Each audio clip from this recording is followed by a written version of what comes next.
Good evening and welcome on this Friday as large parts of the country head into a potentially volatile weekend of weather. In the Midwest, eyes are locked on the slow but steady rise of the Mississippi River, a spring snowmelt producing flooding across portions of Minnesota, Wisconsin, Illinois, Iowa, and Missouri. Scenes like this in Davenport, Iowa, expected to grow worse between now and Monday. But right now, it is the South once again facing the immediate threat of violent and dangerous storms. An estimated 21 million people living in the risk zone tonight. Texas this evening could be hit with large hail, 75-mile-per-hour winds, and tornadoes. And Florida, still recovering from yesterday's damaging storms, could be targeted for another round along the Gulf Coast. Maggie Vespa is watching it for us tonight. God, this is like really bad.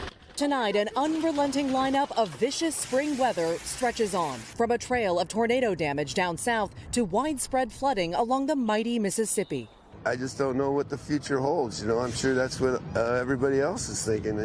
How long and how high are these going to get over the next few years? The U.S. Army Corps of Engineers closing locks and dams from St. Paul to St. Louis, bringing barge traffic to a halt on the upper Mississippi River. Melting snowpack inundating cities like Davenport, Iowa, covering streets downtown. Waters slated to rise until Monday.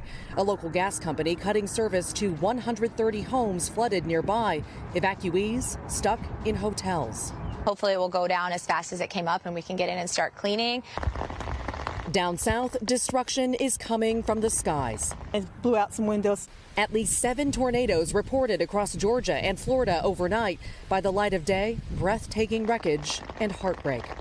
Throwing away my prized stuff. This alongside pummeling hail and torrential rain. Floods stranding cars in Fort Pierce, Florida. It was so much rain so fast. And terrifying moments in Fort Worth, Texas, where 2 boys struck by lightning this week are now recovering. Apparently I died last night and came back to life. Their mom begging parents to keep their kids safe inside. I know it's like a 1 in a million chance, but you never know. You might be that one. It was 2 for me. A plea for caution amid a catastrophic mix of severe weather that just won't let up. Maggie Vespa joining me now from Davenport. Maggie, Iowa's governor late today issued another disaster proclamation for part of that state. Yeah, Lester, that's right. Residents in 7 counties and counting along the Mississippi River now have access to thousands of dollars in government grants to cover flood damage, and water here is still days from cresting.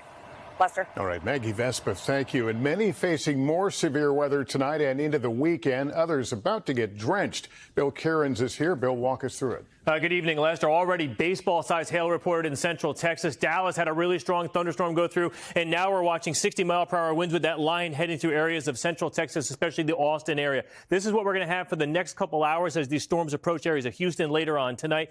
The severe weather, isolated tornadoes, large hail, and some damaging wind. Then tomorrow, we do it all over again. We bring the storms back to Florida, Panama City to Jacksonville, all the way through central Florida. Large hail, damaging wind, maybe an isolated tornado or two. Now let's talk about the weekend washout for millions of people getting their plans canceled. We're going to see the heavy rain heading up the eastern seaboard. Saturday, it looks pretty dry in areas of the mid-Atlantic, but then Sunday, it pours, and that heads into the northeast as we go throughout Sunday evening. In all, about 1 to 3 inches of rain. Thankfully, Lester, it's been a pretty dry spring in the northeast. The flooding shouldn't be too bad. All right, Bill Cairns, thank you. Thanks for watching our YouTube channel. Follow today's top stories and breaking news by downloading the NBC News app.